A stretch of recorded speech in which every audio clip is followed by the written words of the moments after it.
Welcome to the first of 3 wonderful projects that we're going to build in this section. And let's get started right away. And here I have a working demo of the project that we're going to build over the next couple of videos. And this project is called Guess My Number. And I went with this kind of retro design, like inspired by the old 80s game, just to make it a bit more fun. So as the name says, the goal of this project is to simply guess a secret number, which is between 1 and 20. So here in this input, we can type a number, let's say 10, then we click check, and then here on the right side, we get a message. In this case, it says that our guess was too low. Also, we can see that we started with a score of 20, and now after one failed guess, it decreased to 19. So basically, after each guess that we fail, the score decreases by 1. So let's try another one. It's still too low, and our score decreased again. Let's try 18. And now it's too high, so we get this different message.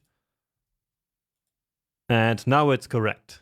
So you see that we get this correct number message, the screen turns green, and also we now have the high score here of 17. So a high score is another feature of this small application.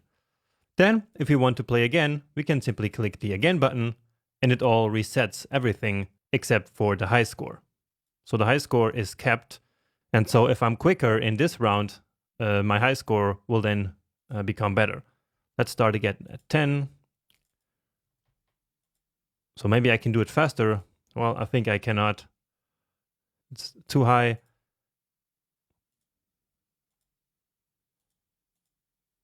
And so my high score stays the same as it was before. Okay, so with this, I think you understood how this project works. So let's actually get to work. And as always, grab your starter files from the GitHub repository. I already have mine here. And then let's open up this folder.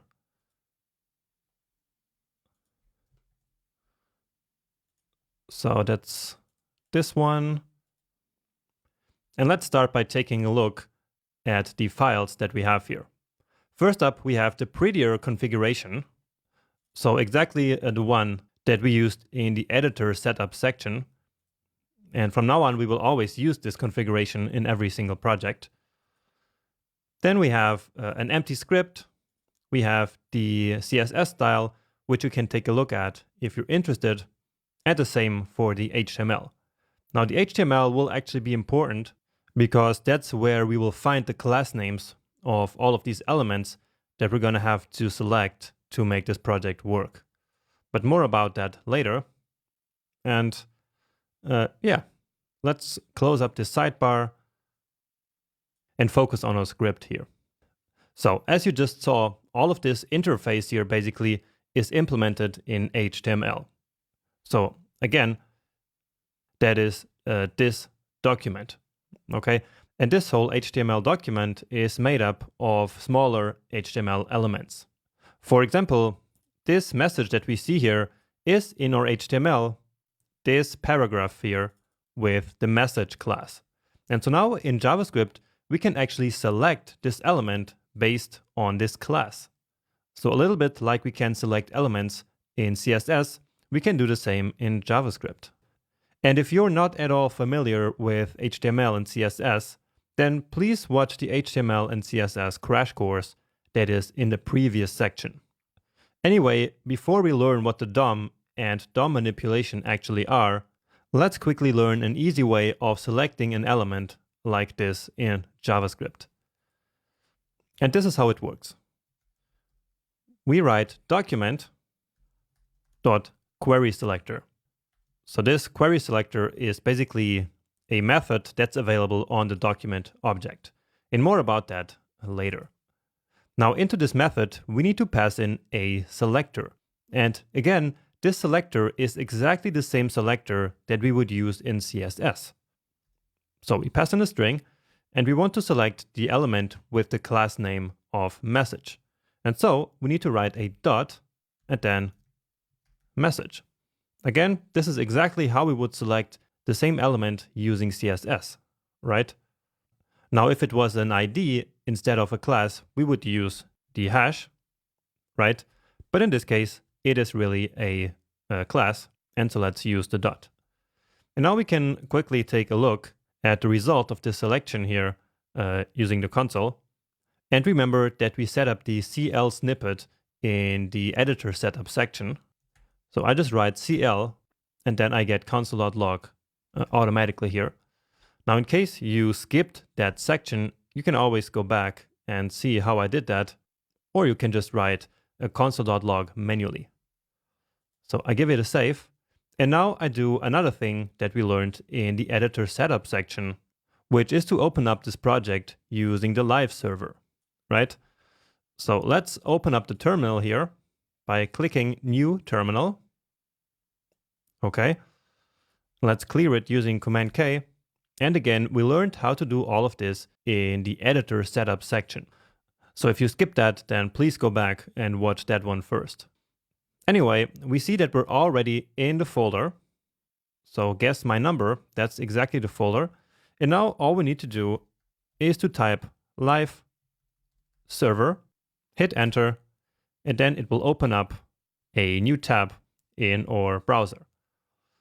So this is the demo here that I'm going to keep on the right side. And then here on the left side is the actual project that we are building. Of course, nothing works yet, but let's just open up the console. So inspect console, give it some more space. And so indeed, we actually already have the P element here selected. So that's what we did here. So document.querySelector message. And so in the console, we then get basically this entire element. And as we hover over it, it actually even gets selected here on the page. Great. So this is the first basically DOM manipulation that you did. Great job. Now this element here itself is not really that useful. So instead, let's actually get this text. So this start guessing here. And we can do that simple enough. All we have to do is another dot and then text content. So this part here first selects the element.